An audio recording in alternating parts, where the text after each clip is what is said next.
Hi, my name's Sharon Coleclough, and I am a senior lecturer here at the University of Staffordshire in narrative, storytelling, and game design. And I'm joined by... I'm Benjamin Rimmer. I'm the course leader for game design of animation at the University of Staffordshire, but I also teach on cinematics and motion capture. And this is Developer Mode. Okay, so cinematic, right? My favourite subject. Well, our favourite subject, to be fair. So I thought this series is based a lot around the technical application of things and kind of putting things into engine and making things work. But there's a big part of actually planning and thinking about how stuff's going to actually look and how it's going to play out. Yeah, the students have to, work through that initial step before they can get into the technical elements. And it's always important that we always remember the basics, right? Yeah, I think so. And when we think about storytelling, a lot of it is about what's seen in a frame and how that frame then relates to another frame. So how things are joined together. So that's kind of what we're going to talk a little bit about today.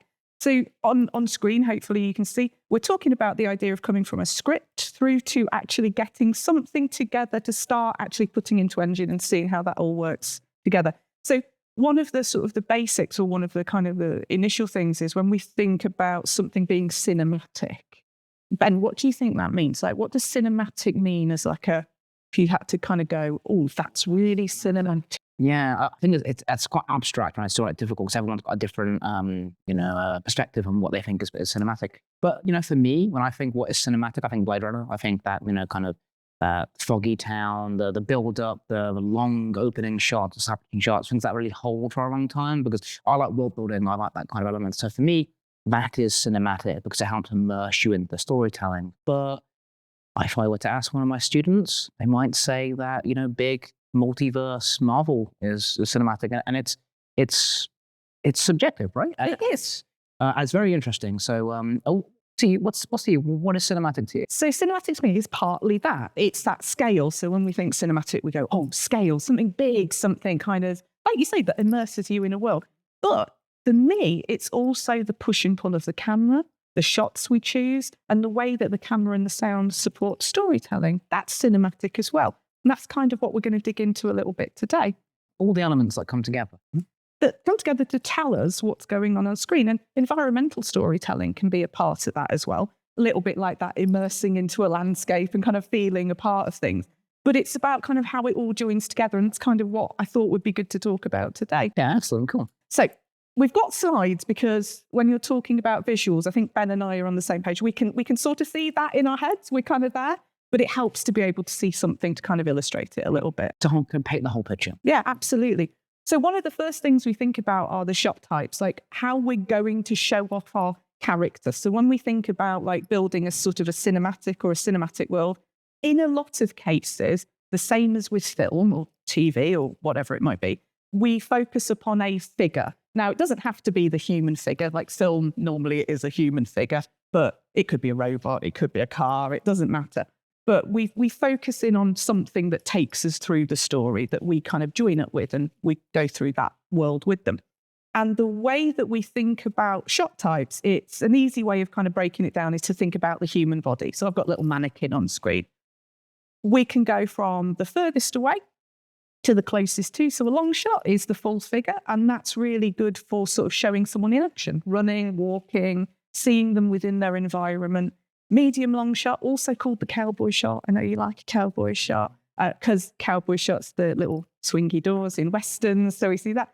That takes away the sort of the feet, but we can still see action. We can still see someone walking, moving, but it's a little bit closer. So we start to see a little bit more expression and body language. It's a bit more intimate. A little bit, yeah. And that comes from that thing that I was talking about, that push and pull of the camera. And that's why I'm talking about shots a little bit, because the way a camera will offer us a close-up or a long shot, it pulls us in as an audience, but it also pushes us away. And it's thinking about how those shots join together when we're creating the story. So mid-shot, half of the thing. Usually the top half, because it's a bit more interesting than just watching someone's legs walk or something. But, medium close-up. So this, close-up. And then something like an extreme close-up, hands doing something, eyes, that moment of recognition, those micro expressions, which give a lot of stuff away, but you don't have to explain it through dialogue. So that's kind of a good place to be. I'd say, you know, I mean, I like the medium long, bro. That's my favorite kind of shot. What would you, as like a practitioner, what's your favorite shot type to go to? Like, why do you have one in particular that you like using, or do you use the entire arsenal? I think you use everything, and you'll see. So today, now don't judge me on my drawing. I've actually put a storyboard together based off a script I've written. That's kind of part of that script to screen thing. And it's about using the right shot to tell the right part of the story. I love that you have a favourite shot there. I think that's fabulous. I love it. I think it is about, I do love a medium close-up. I love the idea of being able to see what someone's thinking as well as hear what someone's thinking. Because sometimes, if you think about dialogue scenes, what someone's actually thinking and what they're saying don't always have to match, and that's part of the storytelling as well. That's part of the magic, right? It is. It's part of like getting into the head of a character. Master shot is when we have a couple of characters or more and we see them in relation to each other. And master shots are super important because they're part of setting the scene before we start cutting into the action and seeing things closer up. I often find that students in cinematics, when they're trying to make their film and they're trying to begin telling a story, they often forget to do this, and they don't show the wider picture, because to them, they're building the scene and developing the project, so they know what's going on. They know what the characters are going on. It's always the thing. But the viewer, you know, needs that gateway into the project. So it can be, it's a very complicated process to map it out. And thinking about it, it's a different way of thinking. Yeah, absolutely. It's not writing a story down. It's not doing a playable element for a game. It's thinking about how you're going to draw your viewer in and make them understand what's going on. Master shots are super important because if you have a really big action scene, a lot of times you're going to need to reset where the characters have actually gone while they've been combating or running or jumping, whatever it might be. And something like a master shot is fabulous because you can come back out of the action and reset the scene and then go back into it again. So it's super important. We could talk about the axis of action. It is going to come up in my storyboard, but master shots are great for actually setting the axis of action as well. So I'm glad I've got Ben here because he can be the other side of my axis of action. So axis of action is, if we think about two characters, I'm going to kind of just spin ever so slightly so I can look at Ben can look at me. Wonderful. So the axis of action is an imaginary line between two people that are on camera. So in a master shot, let's say, this is a little bit tighter than a master shot, but you get my drift. So it's between two characters. Now, the idea is that we keep the camera on one side of our line or the other. Now, in this case, you're that side of the line. And that means that lovely Dan, who's out of shot at the moment, can move the camera anywhere around this semicircle, and our placement with each other will still make sense. If we suddenly switch to a camera on the other side of me, for example, and we just cut, we don't reset the scene, we don't move a camera to show that we've changed where we're actually sitting, I would look like I'd suddenly turned my back on Ben. So thinking about where the camera is and how things are actually moving is also super important as well. I've heard that referred to as the 180 rule. 180 rule as well. Yeah. I quite like axis of action. Yeah, but it sounds more more academic and professional. Oh, I don't know about that, but it sounds like we're thinking about literally the axis. Because we're thinking about the fact that we can actually move that axis of action. We can change where it lives, but we have to be mindful of doing it and show the viewer or the player that we've actually done that. Yeah, the perspective needs to be there. There needs to be an understanding of motion. Because again, it comes back to that, you know, when you're constructing a scene or if you're doing something in 3D, you know intimately where everything's going to be, but again, the viewer doesn't, right? That's it. And it's about keeping that continuity going. It's the continuity. Continuity is a fabulous word, and it's not one I've used for the whole of our talking, but continuity is super important. When you're making a cinematic, you are doing something called continuity editing. And what that means is that one action naturally leads to the other. And you'll see that a little bit in the storyboard. But we can condense time because we're quite clever creatures. And we can understand that if someone is walking, they probably will have carried on walking and got to another place. And we can make that kind of connection. So that's a master shot, but we've segued into a little bit of continuity, which is fabulous, but also that idea of storytelling as well. So we can also move the camera while it's sort of a part of the scene in a way. Now, I've got these, and I've put the link to where these images are. It's actually a great website. It shows you these actually in movement, which is fabulous. I'm not going to get into loads about this, but we also have to think that the camera can show us parts of the scene, and it can focus the viewer in on what you, as the person making the cinematic, want them to actually look at. So very quickly, a pan is like turning your head from left to right. It's on a static plane. And it's good for if something is supposed to be moving fast, because you have a static point and then it looks faster as it's going past as you follow it. A tilt is essentially up and down. We're both doing that. So it's up and down. So it's that idea of looking up to something or looking down to something. And that kind of connects with angles that we can use, high angles, low angles. Ben's head's still going. We can do something called a dolly or a push. I call it a push. So it's that idea of getting closer to something, but in a way that feels natural. So something I talk about a lot in class when students will say, I'm going to zoom into this thing. Zooms don't feel very natural because for sure we can't do it. Like literally we can't zoom. Our eyes will not and zoom in on something, right? But a dolly or a push feels natural because we will, if there's something that we want to look at closely, we will physically move towards it. And that's what a dolly or a push mimics. We also have a track. I think Ben calls it a truck. I call it a track. I call it a truck, yeah. I call it a track because the dolly goes on a track. Ben calls it a truck because it's a little truck on a track. Hell yeah. But it's a physical, like the camera is physically literally moving like that. So it follows a lot of, if we go to Marvel, a lot of those running shots will be a track shot, the camera physically moving with something. It makes you feel part of it, makes you feel like stuff's going faster and it's interesting and you're a part of things, but also means you can keep up with the action as well. So effectively what we're doing here is we're blending two things. We're blending the strength of our shot types, and then we're adding emotion and mood by adding movement. Yeah, absolutely. And if you think about the difference between, say, gameplay and something like a cinematic or a cutscene, whatever you want to kind of call them and wherever you want to think of them being within your game, with a game, you are in charge of the camera. You can look around wherever you want. If we're talking about a narrative game, with something like a cinematic, well, you don't really have that ability. A little bit in Dead Space. Dead Space breaks the rules, but you don't have that ability. So when you're constructing it, you're making the person look where you want them to look. Yeah, I was going to bring up Dead Space because a lot of games, you have this battle from like a video game perspective. You have this battle of immersion versus narrative, right? So Dead Space is great because what it does is all of the cutscenes happen in game, so you're constantly immersed, and they're never taking you out of the action. You're never given this, and now there's a cinematic, and your dude does something cool.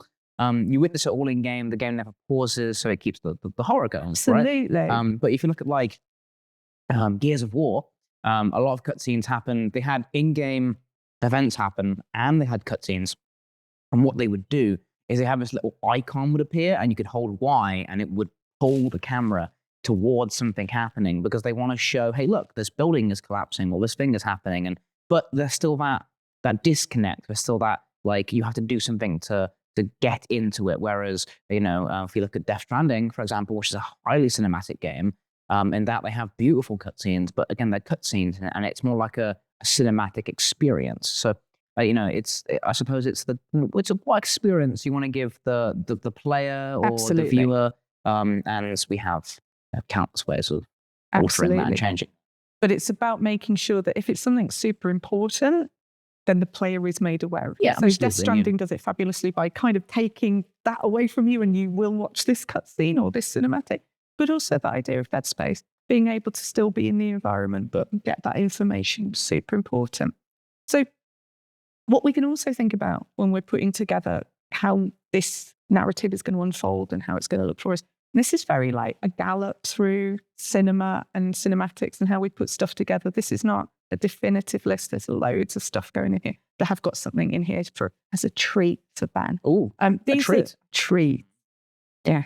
Something there might be a giveaway on Ben's person at the moment about what that treat might be. Never. I know, right? So We can also think about the way that we transition from image to image, and that's about editing. But we use the term transition because we don't always have to cut. Now, there's nothing wrong with cuts. I like cuts.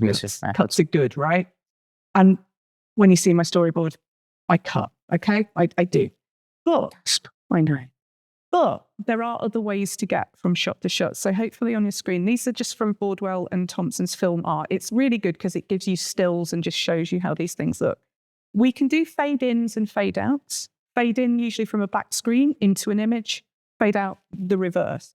Now, that does mean something. And it's about thinking about the way that these transitions can be interpreted as well. So usually something like a fade in or a fade out especially means time is going to pass. We are not just doing it for the look of it, which a lot of people do because of trailers now. Trailers will go fade out, fade out, fade out.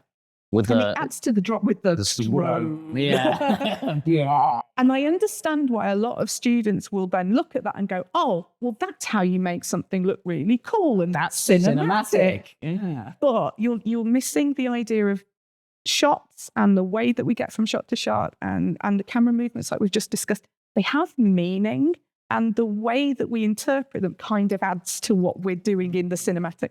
So if we look at fade ins and fade outs, it's very much about a time passing thing. And I do have one in my my script. I haven't storyboarded it, but there is one there. And of course, with fades as well, you know, if we look at Star Wars, you know, Star Wars does the cross wipes and does all the things. Does all the things, and I hate it. Me too. Thank goodness. I'm sorry, Dad, but I hate it. I think Andor was a really nice contrast to that, because I think Andor does it a little bit, but it doesn't do it as much, because I feel Andor is a more cinematic Star Wars piece, as opposed to like Mandalorian, where it's more of a Star Wars piece, and they're making that decision deliberately because they wanted Andor to feel more grounded and more cinematic.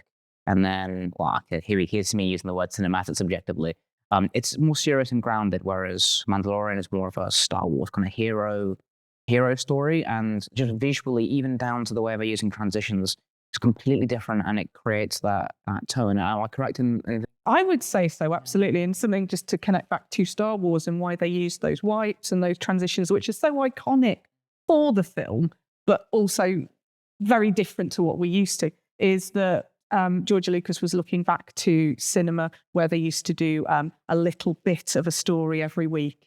And it's a very visual sort of tick box of I'm referring back to these serialized adventures that used to be in cinemas, and they use those sorts of transitions. I didn't know that. Oh, there you go. So it's that kind of, I have a cinematic knowledge and I'm presenting it to you as well. So it's like that. That's George Lucas speaking, not me. But heck, I am presenting some cinematic knowledge. So let's go back to transitions. Golly jock. By golly geez. So we can fade in, we can fade out. We can also do things called cross dissolves, which is where one image gets stronger as the first image gets weaker. So it almost feels like they're passing through one another.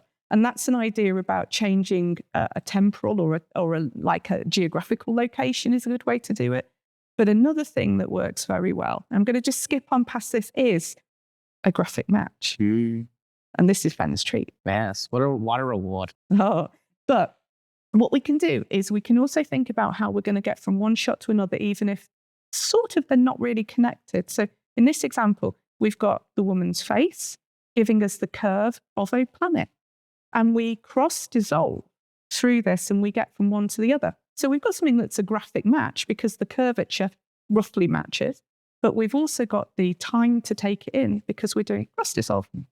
So if I go back one, we can also think about matching movement within a shot. So we have similarly crafted images of people running, but it will be the fact that they're all running. When we cut between them, it makes sort of sense when we look at it because that movement is consistent for all of the characters. So we're having to think, although we're putting it in still images initially, we have to think how it's going to look as a moving image as well. Because the momentum of the person running is going to help the viewer understand what's going on between those cuts. Absolutely. And again, as students can, we are learning to put together these cinematics. So they want to tell this story and they want this energy to be happening, but the momentum of not only how the camera's moving, but also what's happening in the camera as well. It's very complicated. As you can see, we're already layering It's lots that of thing. things So together. it's that idea of, I'll put it like this: just because a camera can move doesn't mean it has to. And it's that thing. So you'll see in my storyboard. So I'm a little bit more kind of like traditional. I'll use a camera move if it means something and it does something for me for telling the story.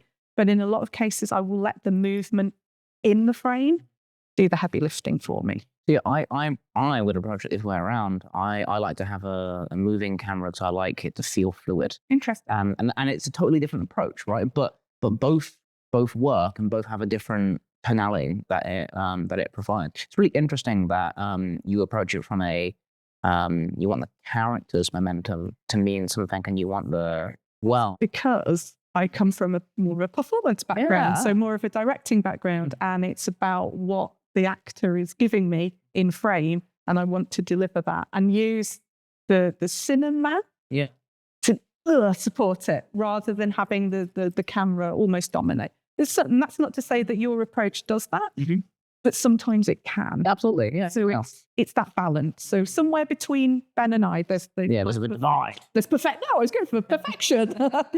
So let's have a look at sort of a script. There's ways to lay a script out. Now, there isn't a definitive way for game to lay a script out.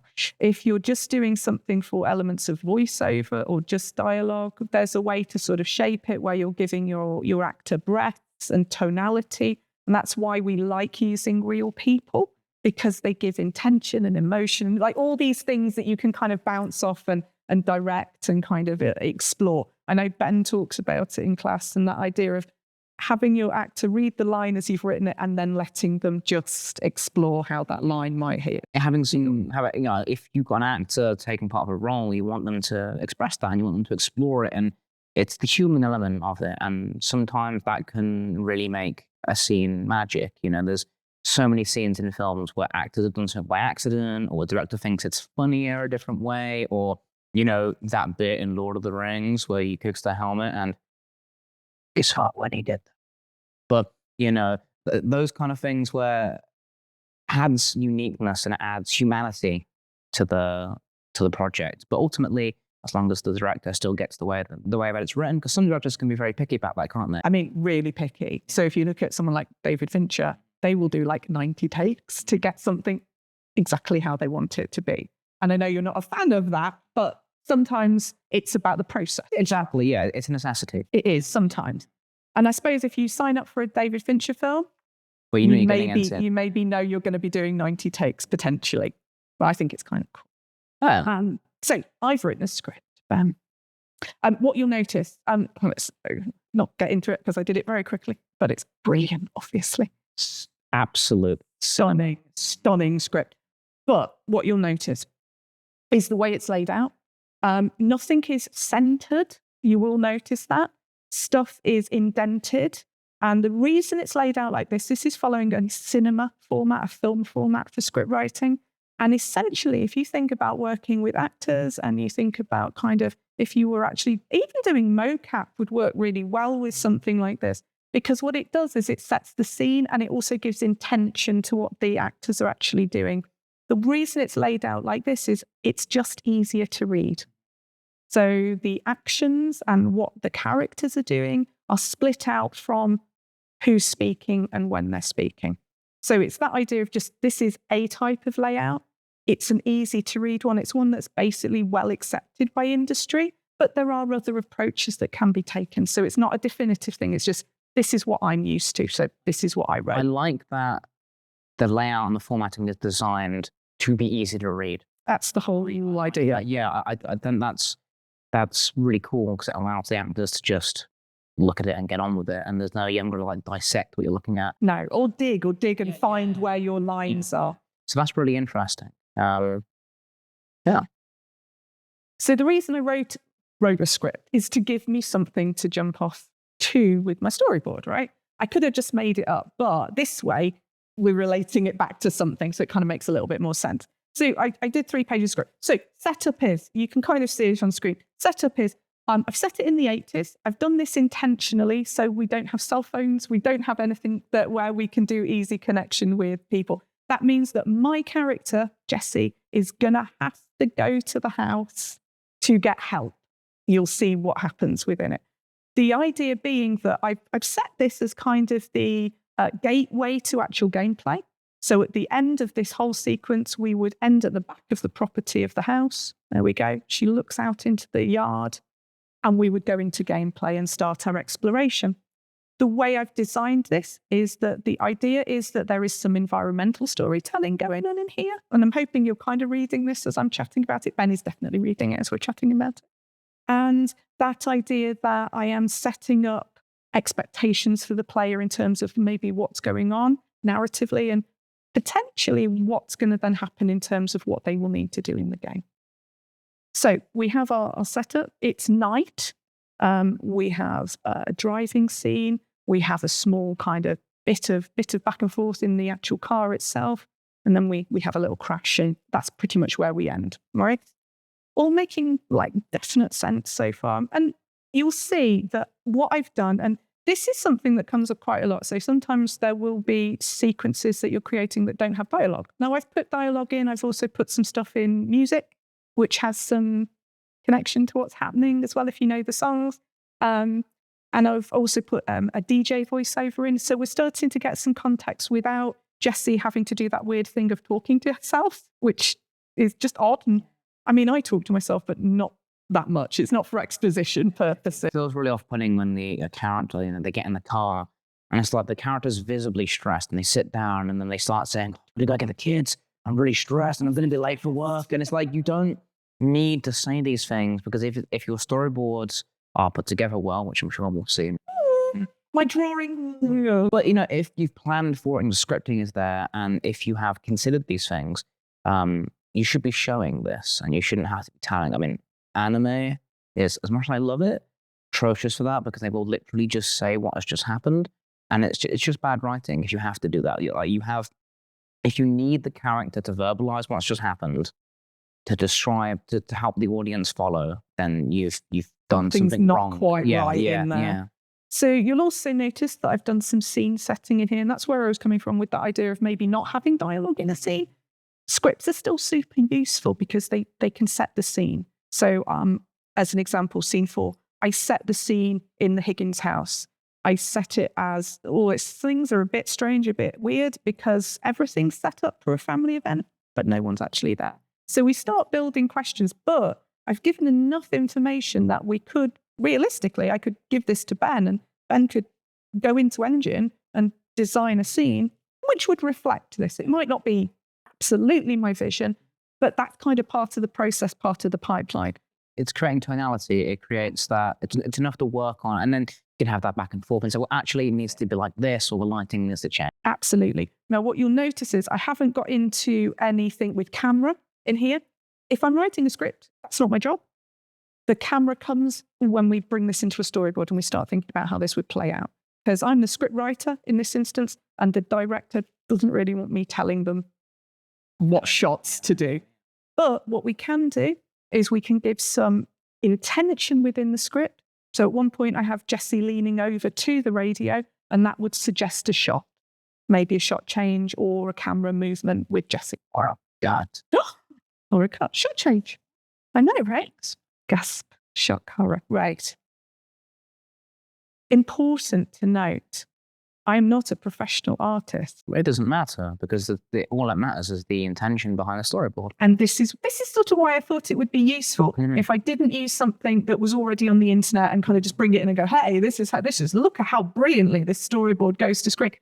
It's about getting the shot visible and giving an idea about whether there's movement, kind of shot you want, and sort of what's happening. And that's what I've done. Now, yes, Jessie looks a little bit like a mummy, essentially, but you can tell it's the face, you can tell the direction of the gaze, and that's pretty much all we need so that we know kind of what's happening in the shot. I would show it's instantly readable, and the fact that you've put the lines on the head, it just shows where the eye level should be, and it's communicating enough to the DP, or director of photography, and the director of what needs to happen. So it's, you don't need to be a beautiful artist. And though on the flip side of this, I do know that when they pitched Alien, the storyboards was so beautiful and was so like illustrated so well that was enough alone for them to get the budget for the film. So, if you've got artists on staff, use them, but you don't need to, right? I think that was my main thing, because what happens a lot is when we say to students, and our students, when might be artists, but they might be game designers or programmers, and they go, oh, can't draw. It's okay. Stick people are fine. Mine are slightly above stick people, but by much. But again, as Ben said, gives you some direction. It gives some intentionality. So it's there as well. So one of the reasons I opened with a traveling car was so I could show how we show a moving shot on a storyboard. And there's a couple of different ways that we do that. And I've done not a complex shot, but I've done a movement where we are tracking the vehicle, but we're also going to push into the vehicle as well, or dolly into the vehicle, because that gets us into the space of our character. But what we need to know is that this person is driving down a road at night and there's nothing much around them. And that's what the track will do for us. As raining as well. So, is it raining, or is that? That's supposed to be dark. Darkness. So if you look in the front of the car, there's a gap, headlights. That is my brilliant drawing. So there's a couple of different ways that we can show a movement, and I've done them both here. And so some of this is kind of more to show how stuff works within the storyboard. So you'll notice that the first 3 shots are all shot 1, but they've got an A, a B, and a C attached to them. Now that's to show that we're actually not cutting between these shots, but we're using the camera to kind of reposition the shot each time. You'll also notice in the car shot especially, I've done an arrow going into the window of the car, which is where we're dollying in as we move alongside the vehicle, which is the arrow on the ground. Hopefully that kind of makes sense. So we're moving with the car, but also pushing into that window. So my midpoint is a mid shot because it's around half of Jessie, my character, driving still. So everything is going in the same direction. And we'll feel, if we look back to that running shot that I showed you from the book, 3 pictures, we've still got that movement momentum, which helps make it feel correct. We're still moving, we're still going along. Now the camera's not cutting, we're pushing in, and then we get closer to Jessie. And because this is a game, or because it's a cinematic, we can pass through glass because it's not real. So we can do that. So we can get into the cab with Jessie and we can meet her in a close-up. And that ends our first row of shots.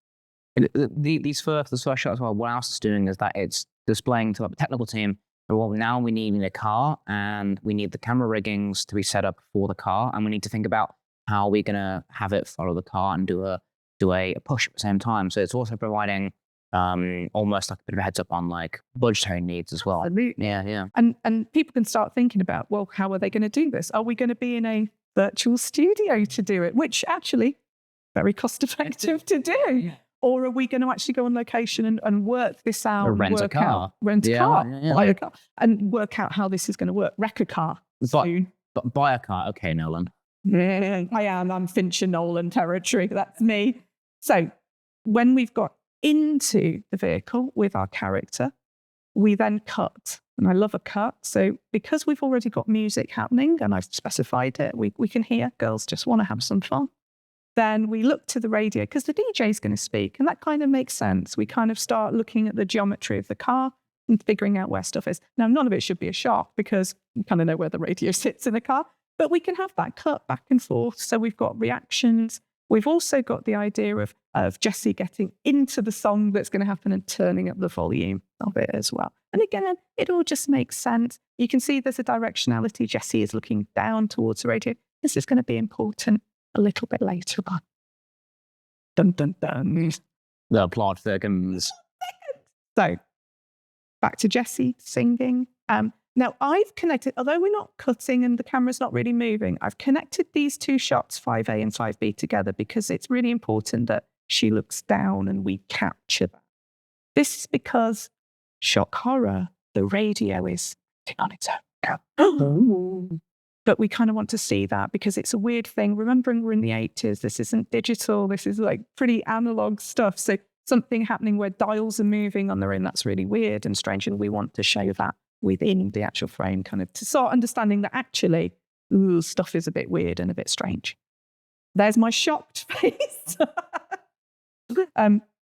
Because she's not been paying attention to the road, she's been looking down at the radio. Something happens, she looks back up. As you do, you sort of suddenly think, crap, I'm driving a car, I'd better look through the front window. And we see a figure in the headlights.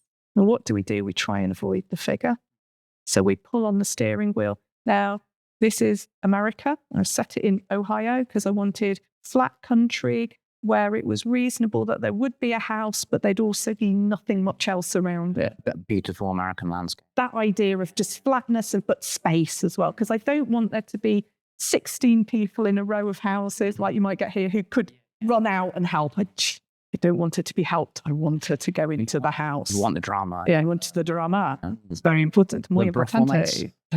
So we have something in the headlights. I've made it look figure-like, but we don't quite know what it is yet. We just know it's a shape and we need to avoid it. We reverse the angle, so it's like a shot, reverse shot, because remembering back to that axis of action, that 180-degree line, what you will notice, I hope, is that I've stayed on one side of this action as I've constructed it. And something also to point out, in Western cinema, Western stuff, going forwards in a direction is always from left to right. If a character's returning home, they tend to go from right to left. I didn't. Very interesting. So I can use an example people might know of the Lion King. Yeah. As Simba grows up, they walk from left to right across the little bridge. They're going into the future. He's growing up. That makes sense, right? So it's like one of those things that you're maybe not taught, but when you see it, it makes sense. Yeah. And where it comes from is that in Western culture, we read from left to right. And that then makes sense to us that past, present, future, and it moves along from left to right. Sounds a bit weird, but we employ that here. So we see Jessie always kind of moving from left to right. And I've stayed on that sort of side of the action for everything to kind of make visual sense as we're moving through. Notice I've not crossed anything, been very careful.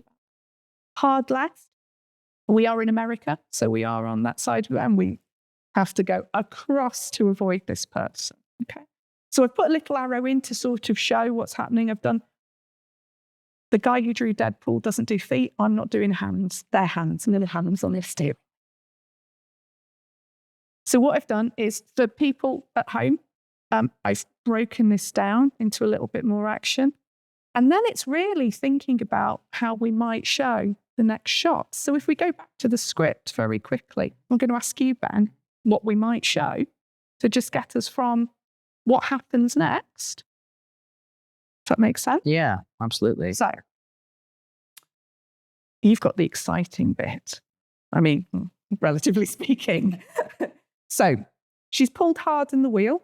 And this is the end of scene 1. So what you've just seen kind of drawn out, scene 1. So scene 2, we're still in the exterior. It's still Ohio. It's still night, but it's a little bit later because Jessie has hit something and the world has gone dark. But I think how I would approach this, the next shot here, is I would want to do something outside, away from the car. Interesting. And what I would do is I would probably have, I wouldn't put the camera above because I think that's a bit too much, but I'd have the camera maybe far away from the car to show the thing they've hit on the ground, or maybe just off of camera, and showing the car with the lights on when the car stopped. And I would cut all audio at this point, and I'd just have like the sound of the car engine going. Nice. And then just before she responds, yep, I'd have her talk and then cut to the interior. And I'd do this to allow the viewers to be able to sink in what's just happened. But because you're cutting audio, it builds an aura of suspense as the, like, she said, "Oh God," and now the viewers get to feel the "Oh God," and then go back into being up close and having more ambience. I think it would just build that essence of suspense. Fabulous. It's a really nice thing. It's completely different to how I storyboarded it. You can't see it today, but it's that idea of there's no right or wrong way to interpret a script. It's about tonality and it's about style, but it's also about, and Ben's done it brilliantly, getting the important information over, and by cutting the sound or at least lowering those ambient sounds and making us focus in on, or the fact that this engine is still running and at this point it's sort of static on the radio. The thing that sort of caused the problem is still going. It starts to make us wonder what's going on. And it makes us want to know what's going to happen next. And I think that's probably a really good place to start. It is. Yeah. If people want to kind of look at the script and figure out what they think might happen next, please feel free. And I think that's been developer mode.